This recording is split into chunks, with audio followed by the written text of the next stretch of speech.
رائد في صناعة الأدوية الجنيسة. الجودة في صميم اهتماماتنا. إنجازات وتحديات. مشاريع واعدة في الأفق. ثقتكم هي قوتنا.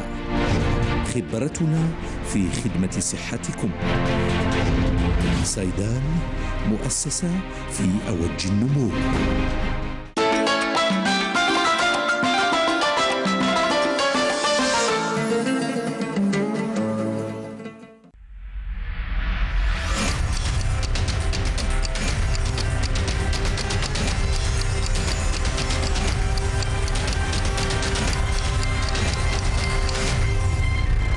Santé Mag vous est présenté par Saïda.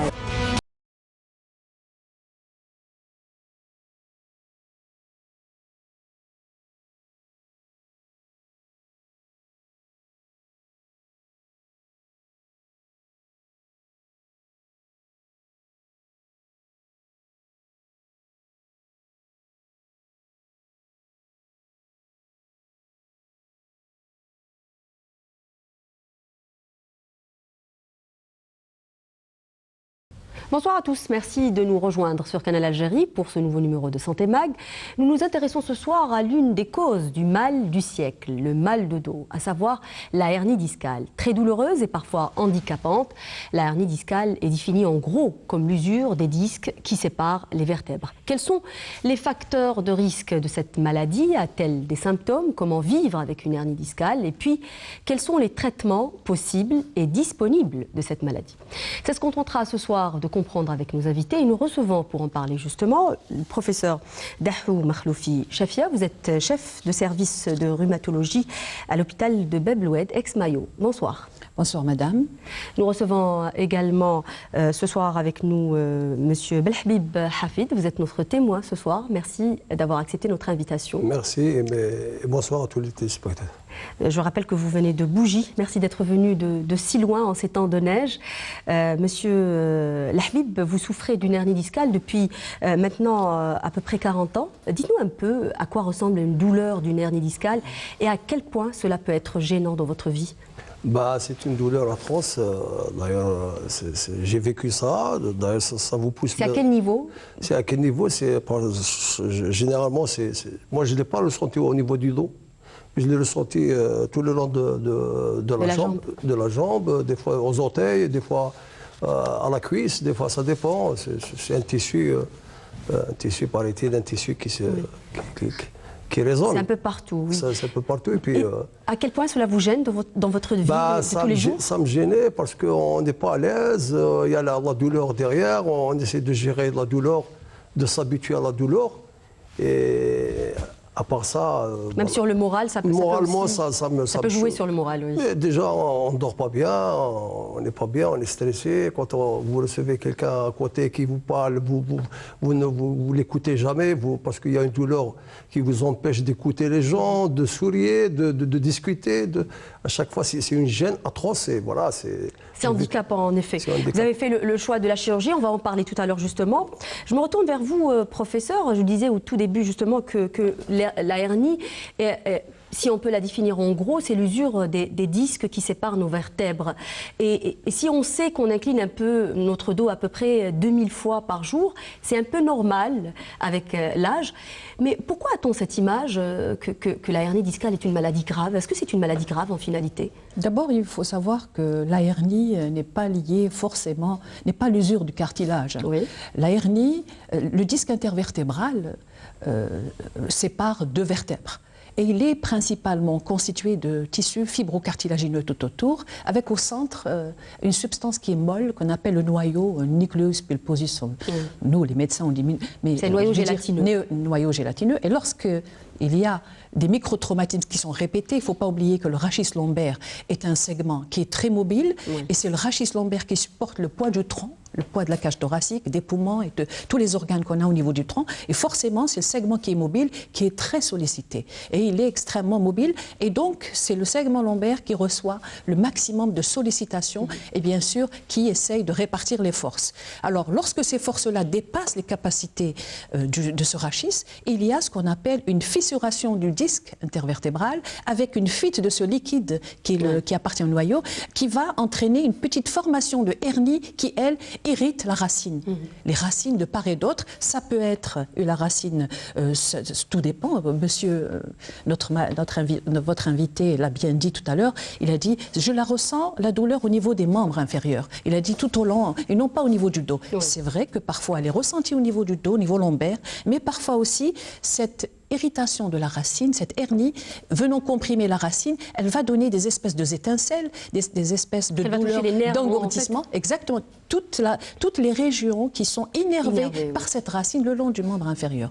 Et la hernie discale, pour répondre à votre question, la hernie discale n'est pas forcément une maladie grave. Non, n'est pas une maladie. Ce qui est important, il faut dire que c'est sérieux, qu'il faut prendre l'affection rapidement le malade en charge, qu'il ne faut pas laisser traîner, mais on peut très bien vivre avec une hernie discale. Ça n'est pas une maladie grave, lorsqu'il y a une prise en charge adaptée. Oui, on va en parler tout à l'heure justement. Je disais à l'instant que le mal de dos est défini comme le mal du siècle. On va voir un reportage qui va parler un peu de ce mal du siècle, mais aussi de la hernie discale. Vous voyez ce reportage signé Farida Benmeslim. Lombalgie, lombago, sciatique. Beaucoup d'entre nous en souffrent. Mais quelle est vraiment cette douleur et quelle est son origine? Quand on dit mal de dos, on va dire une douleur au niveau du rachis. Mais en fait, le plus souvent, la douleur siège beaucoup plus au rachis lombaire. Ça veut dire à la partie lombaire. La partie lombaire, c'est une région qui s'étend de la dernière côte vers le pli fessier. Tout ça. Et quand on a une douleur au niveau du rachis à ce siège-là, c'est une douleur du rachis lombaire. Voilà. Et en fait, la cause de la douleur peut être osseuse, comme elle peut être due au disque, comme elle peut être due à autre chose, par exemple les ligaments, etc. Donc en fait, on a plusieurs structures au niveau du rachis lombaire qui peuvent faire mal. La première, je vous ai dit, et la plus fréquente, c'est quand on a une atteinte du disque, ce qu'on appelle la hernie discale, la lombosciatique commune par hernie. La deuxième, c'est l'arthrose. Avec l'âge et le vieillissement, on va développer une arthrose au niveau du rachis lombaire, et cette arthrose va être la cause de la douleur. Mais il y a aussi d'autres pathologies. Souvent sans gravité, la douleur du dos peut survenir à tout moment. On parle d'une douleur aiguë. Si elle se répète, elle devient alors chronique. بداني مع الاول كنت نورمال كي كنت كي يحكي صوق هكذا غير النوض يبدا يوجعني ظهري. يوجعك وين فوق على تحت؟ هنايا من الله. ما نقدرش نوض يبداني السطر بدا يوجع فيا ما نقدرش حتى نوقف شويه باش يروح لي. ومن بعد رحت للطبيب قلت لي بلوكي ظهري يوجعني حتى نوقف بيا باش تروح لي السطر. عطالي تشكك وكذا. ومن بعد كي ما كان والو عاودت وليت ليه قال لي دير سكانر. كي درت سكانر صاب عندي لارني ديسكال. Comme vous avez vu le malade tout à l'heure, le malade il est obligé à porter des charges lourdes et tout. Donc effectivement, ce genre de malade risque plus que d'autres de faire une douleur au niveau du rachis lombaire. Mais il n'y a pas uniquement que la profession. Il y a aussi certaines pathologies qui sont liées, par exemple, comme les rhumatismes inflammatoires, comme les spondyloarthrites. Ce sont des malades qui ont mal au niveau du dos. Et ça n'a rien à voir ni avec la profession, ni avec ce qu'on fait quotidiennement. Ça veut dire, en fait, ça dépendra de l'étiologie. Comme je vous ai dit, quand il s'agit d'une lombosciatique commune qui est due à une hernie discale, c'est vrai que la profession joue un rôle important. Mais dans certaines pathologies, ça n'a rien à voir avec la profession. Que ça soit dû au stress, aux mauvaises postures ou à un nerf sciatique, il est possible d'agir efficacement contre ce mal handicapant parfois. Quand on a mal au dos, on a ce qu'on appelle, nous, les signes d'alerte ou les drapeaux rouges. Tout dépend. Si le malade n'a pas de signe d'appel ou des signes d'alerte, on ne va pas faire donner systématiquement des examens complémentaires à ce malade. Ça veut dire qu'il n'a même pas besoin de faire un bilan ou une radiographie standard. On ne demandera ça que si vraiment le malade nécessite. Si le malade ne s'améliore pas avec un traitement médical bien conduit, il a pris son traitement à temps et tout, et si la douleur persiste, au-delà de ça, là, on sera obligé d'explorer le malade. Ça veut dire de donner des examens complémentaires. Légères ou intenses, persistantes ou passagères, les douleurs du dos sont des alarmes qu'il faut prendre en considération pour éviter leurs complications. On a vu un reportage qui a parlé donc du mal de dos d'une manière générale, mais si on devait revenir à la hernie discale, professeur, quels sont les symptômes de la hernie discale? Comment reconnaître qu'on a une hernie? Alors un malade qui souffre d'une hernie discale, en général c'est la douleur qui l'emmène en consultation. La douleur, il la ressent dans la région lombaire et lorsqu'elle est typique, la sciatique, parce que c'est une sciatique en fait, c'est une douleur qui est localisée au niveau de la région lombaire et qui irradie le long du membre inférieur. Mais ça, c'est quand c'est une hernie lombaire. Elle peut être ailleurs, une hernie, non? C'est lorsqu'on parle de sciatique. On parle de sciatique. La sciatique, elle peut avoir différentes topographies. La douleur de la sciatique est liée à une compression radiculaire par cette hernie. Oui. On peut parler de sciatique L1, probablement, et des malades qui connaissent leur pathologie vous disent « moi j'ai une sciatique S1, moi j'ai une sciatique L5 oui. ». Tout simplement, c'est lié à la topographie. La douleur, elle descend le long de la cuisse, le long de la jambe, elle peut croiser le pied jusqu'au niveau du gros orteil. Elle peut au contraire longer la face postérieure de la cuisse, la jambe, aller jusqu'au niveau du bord externe de l'orteil. Parfois, la douleur, elle reste localisée au niveau de la région lombaire. Elle peut descendre jusqu'au niveau de la région sacrée, elle peut aller jusqu'au niveau du creux poplité. C'est voilà. Plus bas que la région lombaire. Voilà, exactement. Ça peut aller jusqu'au niveau du creux poplité et la face postérieure du genou. Et c'est aussi des douleurs en rapport avec une dislocation du disque intervertébral. Oui. La clinique est très importante. L'examen clinique nous permet de poser le diagnostic de la lombosciatique. On n'a pas besoin de radiographie ni d'imagerie à la première consultation d'un malade qui souffre de sciatique par hernie discale. En position debout, il y a des examens et des mouvements à faire. En position couchée également, il y a certains signes qu'on dépiste cliniquement qui nous permettent de parler d'irritation radiculaire et on n'a pas besoin d'examen complémentaire le premier jour de la consultation. L'examen clinique seul nous permet de poser le diagnostic ou d'orienter notre démarche vers la recherche d'une autre étiologie. Attention, quand on dit lombosciatique, ce n'est pas forcément la hernie discale. Il faut aussi écarter les autres causes qui pouvant être à l'origine d'une douleur qui ressemble à la sciatique. Oui. Là, vous avez parlé de la hernie lombaire, mais la hernie peut toucher d'autres parties, mais plus rarement, c'est ça? C'est très rare que ça touche les cervicales, par exemple ou... Oui, bien sûr. La hernie, quand on parle de mal de dos, c'est toute douleur touchant la colonne vertébrale, quel que soit le siège. La hernie, elle peut siéger au niveau cervical, mais là, c'est généralement les traumatismes, etc. Oui. Au niveau dorsal, c'est rare où on a une hernie, mais on parle 90% de cas, c'est lombaire. On ne parle pas de sciatique, on parle d'autre chose, de cruralgie, etc. Oui. C'est surtout lombaire, puisque c'est le segment qui souffre le plus, et c'est le segment qui est mobile et qui est très sollicité. Oui. Donc c'est à ce niveau-là que siège cette hernie. On parle alors de sciatique, de lombosciatique. Oui. Monsieur El Habib, vous étiez, vous étiez chauffeur de locomotive pendant plusieurs années. Ouais. C'est ça. Est-ce qu'il y a des métiers qui peuvent nous prédisposer à cette maladie, professeur? Oui, parce que quand on est chauffeur, quand même pendant combien d'années? 32 ans. 32 ans, on est souvent dans la position assise. Est-ce que ça fragilise notre rachis? Bon, si c'est des personnes qui sont sédentaires, parce que quelqu'un qui pratique du sport, quelqu'un qui est actif, c'est vrai que quelqu'un qui est actif, qui pratique du sport, qui a une sangle abdominale qui est solide, des dorsaux également, c'est pas quelqu'un qui va souffrir rapidement du lombosciatique. Par contre, une personne sédentaire, quand on est sédentaire, il y a forcément un relâchement de la sangle abdominale. Oui. Et quand on est longtemps en position assise, avec les microtraumatismes des caristes, par exemple, les caristes, les gens qui conduisent... Lui aussi, il faisait un sport un peu violent, vous me disiez tout à l'heure. Non, mais c'est du sport, c'est le foot, n'importe quel sport. Parce que les traumatismes aussi... C'est un truc physique. On peut rater quand même un truc et recevoir un coup à la jambe. Oui. Et voilà. Les gens qui sont le plus souvent concernés par la lombosciatique sont les gens qui soulèvent des charges lourdes. C'est surtout les efforts de soulèvement, les mécaniciens, les gens qui font par exemple de l'haltérophilie sans être préparés. Par exemple, ce sont des gens aussi qui peuvent facilement faire craquer le disque intervertébral, qui ne sont pas préparés. Donc, dire que les professions, ce n'est pas une maladie professionnelle, non. Non, mais ce sont surtout les efforts de soulèvement et surtout les positions contraignantes prolongées. Par exemple, la station assise prolongée, la position debout prolongée chez les personnes qui sont exposées. Pourquoi certains font une sciatique et d'autres non? Il y a des gens qui ont une bonne hygiène physique et ce sont des personnes qui ont des positions contraintes mais qui ne souffrent pas forcément de lombosciatique. Oui. On va voir juste un spot publicitaire du sponsor de l'émission et on revient juste après.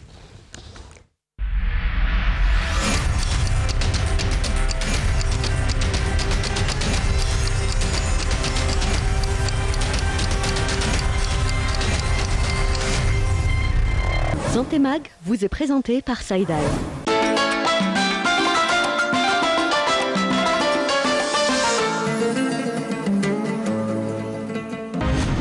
رائد في صناعة الأدوية الجليسة. الجودة في صميم اهتماماتنا. إنجازات وتحديات، مشاريع واعدة في الأفق. ثقتكم هي قوتنا، خبرتنا في خدمة صحتكم.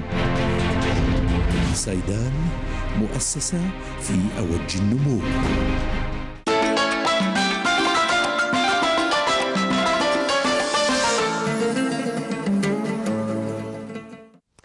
Oui, Monsieur Habib disait à l'instant qu'il avait certains symptômes. Peut-être qu'il faudrait rappeler qu'on peut ressentir aussi des fourmillements, par exemple. Oui, oui, bien sûr. Je disais tout à l'heure que la douleur pouvait irradier le long du membre.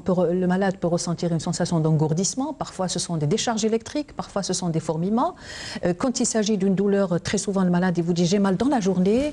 Et parfois, la douleur, elle survient lors des changements de position. Et le malade vous dit « la douleur ». Ce n'est pas forcément une douleur qui réveille le malade dans la nuit. Hein. Voilà, et c'est exceptionnel, sauf quand il s'agit d'une douleur des formes, certaines formes hyperalgiques. Mais habituellement, la lombo-sciatique, le patient, il ressent la douleur dans la journée, c'est une douleur, comme nous on dit, c'est une douleur qui est de type mécanique, c'est-à-dire qui survient avec les efforts, mais qui est calmée par le repos. Elle n'est pas totalement calmée, comme elle est calmée par le repos. Et puis, quand on examine le malade, on a parfois des petites hyperréflexies, etc. Des sensations, parfois, le malade, dès que vous le touchez, vous dites j'ai une hyperesthésie. Donc, il y a des troubles neurologiques, des espèces de paresthésie. On appelle ça des troubles neurologiques, troubles de la sensibilité, qu'on peut objectiver à l'examen clinique. Ça, c'est quand les nerfs aussi sont comprimés. Et la douleur aussi, il y a une caractéristique qui est très importante et les malades se reconnaissent. C'est une douleur qui est exagérée par exemple, la toux. Voilà, tout ce qui augmente la pression au niveau du disque intervertébral, elle est exagérée quand même par la toux, par les efforts de toux, les efforts de défécation, etc. Ce sont des éléments qui peuvent nous orienter vers la... On peut avoir des troubles justement du sphincter? Oui, ben, justement, vous faites bien d'en parler, puisque les troubles neurologiques, les troubles sphinctériens, les troubles à type de faiblesse des membres inférieurs, les troubles paralytiques représentent une urgence chirurgicale, ainsi que la douleur hyperalgique qui ne cède pas. Donc là, on empiète un petit peu sur le traitement. Mais ce sont les trois situations qui nécessitent une chirurgie d'urgence. Voilà. Autrement, vous allez voir... Avant d'en arriver là, peut-être dire, est-ce qu'on est tous égaux finalement devant l'hernie ou la hernie discale? Est-ce qu'il y a une part de génétique? Il y a une prédisposition familiale, par exemple, selon la cause de la hernie. Voilà. La hernie discale peut être favorisée par un syndrome polyarthrosique, l'arthrose discale. Voilà, la discarthrose, l'arthrose interaphysaire postérieure, il y a des familles, vous avez vu, arthrosiques, et souvent, la hernie, elle peut compliquer cette dislocation du disque intervertébral liée à l'arthrose, et parfois, on trouve des formes familiales. Monsieur disait que son fils aussi ressentait un petit peu la même symptomatologie, mais ce n'est pas une maladie héréditaire. Oui, oui. Et pour le stress, quelle est la part du stress dans cette maladie aussi? Oui, bien sûr. Alors, dans la prise en charge, c'est très, très important. C'est un des facteurs à étudier de très près et à prendre en considération parce que certains malades qui sont stressés mettent beaucoup de temps après pour guérir. Donc il est très important de prendre ce côté-là. Voilà. Oui. Alors on arrive un peu au traitement. Quels ont été les traitements que vous avez pris avant d'arriver à la chirurgie? On va en parler, mais quels ont été les traitements pharmacologiques que vous avez pris, monsieur? Les antidouleurs, les paracétamol, les différents types de trucs, je ne sais pas, mais... Vous avez essayé les infiltrations, par exemple? Je me sentais, quand je prenais tous ces traitements, ces médicaments, je me sentais, c'est comme si on me jette des choses sur mon dos, sur des trucs. J'étais pas à l'aise de... Ça ne vous soulageait pas? Des fois, ça ne me soulage pas. C'est pour ça que j'ai parlé tout à l'heure des centres de douleur. Parce qu'ailleurs, ça se fait. J'ai vu, j'ai lu, j'ai suivi, j'ai cherché comment être pris en charge. Exactement. J'ai vu ailleurs, ils font de ça, de la manipulation, ils font des trucs de... J'ai même été au Canada, je l'ai fait sur un truc, un ordinateur, je ne sais pas, c'est une petite clinique que ma fille, que je l'ai mis sur au passage. Elle m'a aidé à être... À contacter. Ouais, je suis passé par là, on m'a fait de l'étirement pour le truc... Je rappelle que vous restez quelqu'un de très actif, hein. Vous êtes retraité, mais vous êtes quelqu'un de très actif. Oui, aussi ça gêne aussi. Hein. Est-ce qu'on conseille le repos Professeur, est-ce qu'on conseille le repos justement pour les personnes qui sont en pleine crise, par exemple? Bon, le repos n'est pas très conseillé. On ne peut pas conseiller un repos prolongé à un malade qui est atteint de lombosciatique. Voilà. Donc pas plus d'une semaine pour une lombosciatique. Très souvent, les malades... Quand on dit le repos, ça veut dire le repos total? Le repos, c'est allongé? Non, c'est un repos relatif. On ne peut pas. Pendant longtemps, on pensait que le repos strict sur plan dur, etc., était bénéfique, mais en fait, non, parce qu'on va favoriser la myotrophie et on va favoriser aussi le passage à la chronicité. Donc, la lombosciatique ne nécessite pas un traitement, un repos au long cours. C'est fini, c'est plus de nos jours. Pas plus d'une semaine s'il s'agit d'une sciatique hyperalgique. La reprise de l'activité, elle est de plus en plus encouragée. Parlons de centres antidouleurs. En Algérie aussi, il existe des centres antidouleurs. Il y en a un à Mustapha, il y en a un à Bab el Oued. Donc c'est vrai. C'est quand même nouveau. C'est pour ça peut-être que beaucoup de gens ne connaissent pas. Oui, mais c'est en pleine expansion, c'est en plein développement. Et donc je pense que on a tout intérêt à encourager ce genre de centre. Et vous avez parlé également... On a parlé de repos. De repos. Oui. On pourrait peut-être parler aussi d'hygiène de vie, parce que ça aussi c'est très important lorsqu'il s'agit de chronicité. Et oui, bien sûr, l'hygiène de vie fait partie de la prise en charge de la sciatique, parce que vous avez parlé tout à l'heure d'antalgique. Un médecin généraliste, actuellement, on insiste beaucoup sur la formation médicale continue. Un médecin généraliste doit savoir traiter, reconnaître une sciatique et traiter convenablement une sciatique. Oui. En fait, on n'a pas besoin d'un centre antidouleur, c'est uniquement lorsqu'il s'agit d'un passage à la chronicité, lorsqu'on n'arrive pas à maîtriser la douleur de la sciatique. Parce qu'en général, une lombosciatique diagnostiquée relève d'un traitement antalgique type paracétamol, vous l'avez dit, et ensuite, parfois, dans certaines situations, quand ça ne marche pas, on peut passer un palier 2, palier 3, c'est-à-dire un dérivé morphinique courte durée, mais pas pendant longtemps. Attention, pour calmer la douleur lorsque celle-ci ne répond pas. Il y a certaines situations, vous avez parlé tout à l'heure de la corticothérapie, où une courte corticothérapie, pas plus d'une semaine, peut rendre service à ce malade. Et ensuite, on a l'hygiène de vie. Il est très important de conseiller aux malades quelles sont les postures à éviter, quels sont les mouvements à faire également. Au début, c'est calmer la douleur, mais ensuite, c'est commencer la rééducation. Et évidemment, au début, quand le malade souffre beaucoup, on conseille également... Ça consiste en quoi? La kinésithérapie? Au début, en phase aiguë, la physiothérapie. L'application de chaleur, parfois de froid dans certaines situations, peut rendre service. Ensuite, c'est la rééducation. Lorsqu'on passe à la phase non douloureuse, on conseille aux malades de muscler la sangle abdominale, mais également les dorsaux, afin d'éviter les récidives. Parce qu'en fait, c'est ça. C'est les récidives et les rechutes qui vont encaisser les chocs. Voilà. Et après, pour éviter les récidives, parce que c'est ça lorsqu'on a un épisode de lombosciatique, c'est qu'on traite la crise, mais ensuite le malade rechute. Et c'est pour éviter les rechutes. Voilà qu'il faut agir. Donc j'ai oublié de dire également qu'en phase aiguë, en général, on conseille d'immobiliser le segment lombaire par un lombostat, par une espèce de ceinture qu'il faut... Une ceinture lombaire. Voilà, uniquement pendant la période douloureuse. Et ensuite qu'il faudra abandonner progressivement. Oui. On arrive au point auquel tient absolument M. Belhabib, c'est la chirurgie. On va revenir plus longuement avec vous, mais on aimerait vous écouter là-dessus. À quel moment on vous a conseillé de vous faire opérer? Franchement, c'est moi qui ai été pressé d'opter pour la chirurgie parce que... Vous avez essayé d'avoir une bonne hygiène de vie et ça n'a pas marché? J'ai essayé, j'étais sur la bonne voie. Oui. Franchement, j'étais sur la bonne voie. J'étais sur le point de guérir. Comme j'avais mon frère qui a fait l'intervention au niveau avec le professeur Iwal, je me suis dit, bon, je ne vais pas gérer toute ma vie cette douleur, je vais y aller. J'ai été voir le docteur Iwal Alain, il m'a conseillé, il m'a dit qu'il faut ralentir. Il ne faut pas tout de suite passer à la chirurgie. Moi, je me suis dit, bon... Ça vous a soulagé en finalité? Oui, ça me soulage, mais dans la première intervention, non. D'accord. Vous en avez fait plusieurs? J'ai fait 3. Oui. J'ai fait 3 interventions. J'ai voulu terminer avec la douleur, ça me gênait, c'est quelque chose de pas normal, j'étais pas dans mon assiette. Au bout de la 3e intervention, vous vous sentez bien aujourd'hui? Au bout de la 3e intervention, c'est très bien, franchement très bien. À part ce qu'on a parlé tout à l'heure, j'ai une petite des séquelles de la chirurgie, c'est tout à fait normal. J'ai perdu un réflexe. Oui. Un réflexe. Il y a certaines positions que vous n'arrivez plus à faire, c'est ça? Non, c'est pas. Ça veut dire que je peux faire je peux incliner au niveau de la terre mon pied, mais au niveau de trucs du haut, je peux pas le faire. On termine rapidement, professeur Dahoui, il nous reste plus de temps. À quel moment on conseille la chirurgie? Alors la chirurgie n'est indiquée en urgence que dans 3 situations. Lorsqu'il y a des troubles neurologiques, une parésie du membre inférieur. Deuxièmement, lorsqu'il y a des troubles sphinctériens. Et troisièmement, devant une sciatique hyperalgique qui ne répond à aucun traitement. Ce sont les 3 situations où on indique la chirurgie. Sinon, il ne faut pas se précipiter vers la chirurgie et il faut expliquer au malade, il faut une bonne éducation thérapeutique du patient, il faut s'armer de patience, et ça, c'est au médecin aussi de l'expliquer au malade pour éviter justement de passer rapidement. Voilà, je vous ai dit 3 situations. Oui, il faut dire clairement que la hernie discale guérit généralement dans plus de 80% des cas sans chirurgie. Merci beaucoup, messieurs, dames, d'avoir participé à cette émission. Merci à vous de nous avoir prêté attention. N'oubliez pas de vous rendre sur la page Facebook de l'émission. Vous pouvez également nous suivre sur la chaîne YouTube de Canal Algérie. À très bientôt et au revoir.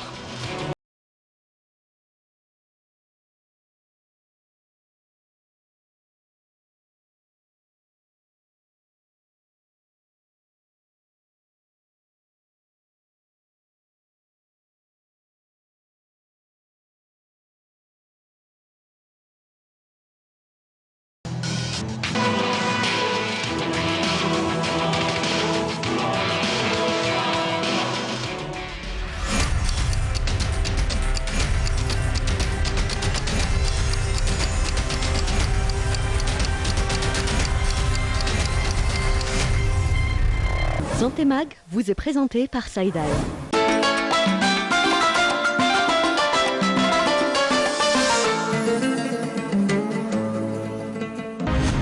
رائد في صناعة الأدوية الجنيسة، الجودة في صميم اهتماماتنا، إنجازات وتحديات، مشاريع واعدة في الأفق. ثقتكم هي قوتنا، خبرتنا في خدمة صحتكم. سايدان، مؤسسة